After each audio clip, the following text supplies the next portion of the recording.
Today is February 21st, 2024. Clock on the wall says that it's about 3 minutes to 7 o'clock in the morning.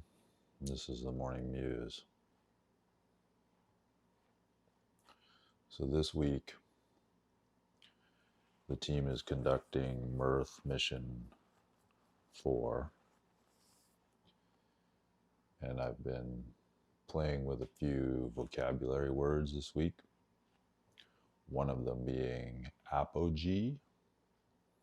And I learned this morning that the opposite of apogee is perigee, I think.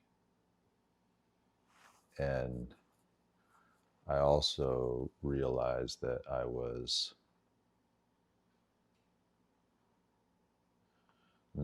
I don't think that I was properly appreciating the distinction between, there's two different references, there's more than two.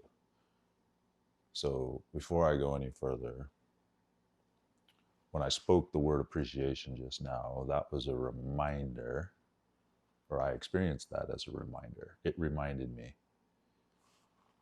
to move first with an expression of appreciation. That is a habit that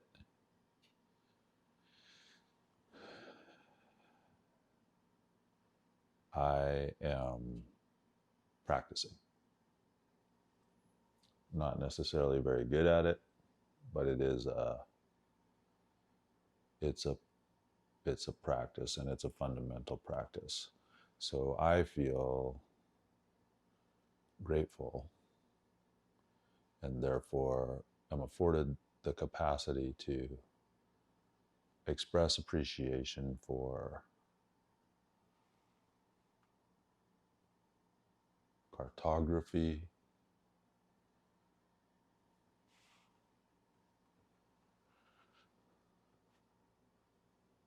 and the actual ground of reality that the cartography, in this instance anyway, I think topographically depicts. So that's ready at hand. So I think,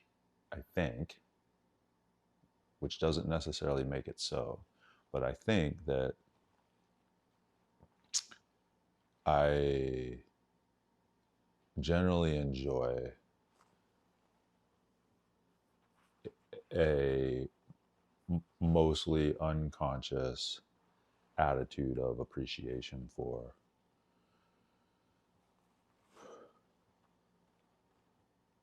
what I subjectively experience moment to moment.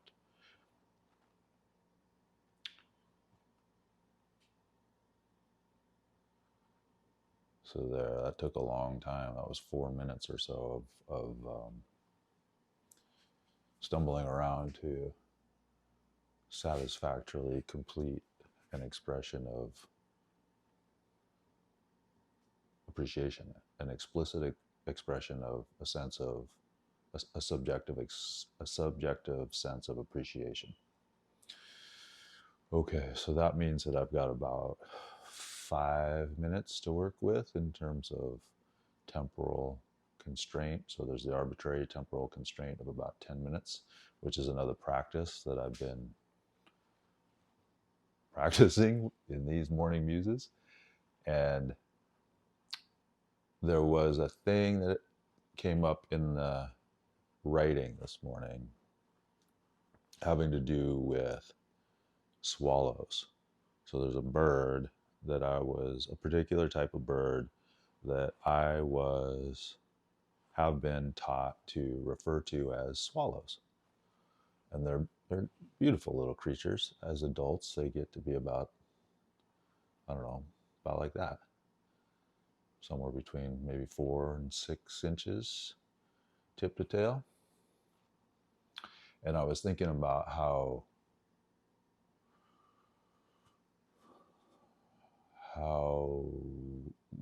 the body, I got to watch a lot of them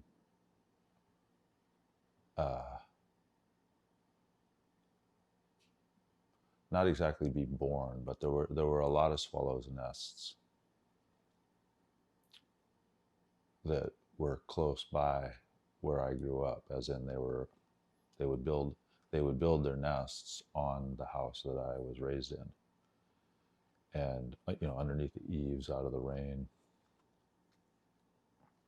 So every season, every year, they would get one, two, I think maybe even three generations of new swallows would come out of those nests. So I got to observe them a lot in that phase where they would be basically, they didn't even have feathers. They're just kind of these goofy looking little things sticking up over out of the edge of these. They make them out of mud and stick twigs and stuff. They're about maybe that big, the nest. And they would reach that point at which they would fly. So inherent in that little greasy looking little thing that comes out of a little shell that's tiny, tiny little shell, usually blue, I think, as seen by me, the processes of perception inherent to this body. So those little creatures would come out of those little shells, and they would be, utterly vulnerable, fed by the mother and the father, would bring them, probably barf into their mouths or whatever it was. It was really gross, but and they're eating bugs. So the mom and dad, they go take bugs out of the atmosphere in flight, come back, and I think they would regurgitate it into the youngs, straight into their throats probably. And that provided enough energy to afford the development of those little creatures. And then those little creatures would reach a point where, oh, they had feathers now. Take a couple weeks. I don't remember what the period was from hatching to flight, but the point is that they would get to the point, and you could see them. You could tell they were immature, and they're just poking up over the edge of the nest, and they're watching, I'm sure, all of the mature birds soaring through the air, flying, super jubilant. And then at some point, what I was wondering this morning was, well, I guess what occurred to me as I was imagining what it must be like to be one of those immature birds, and that moment of first flight. So the entire existence is in this little mud nest. And then at some point in the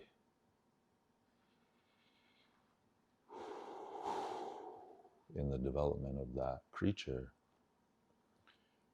it's sitting there on the edge of the nest. It's probably climbed up and standing precariously, not probably knowing any better. It's just there.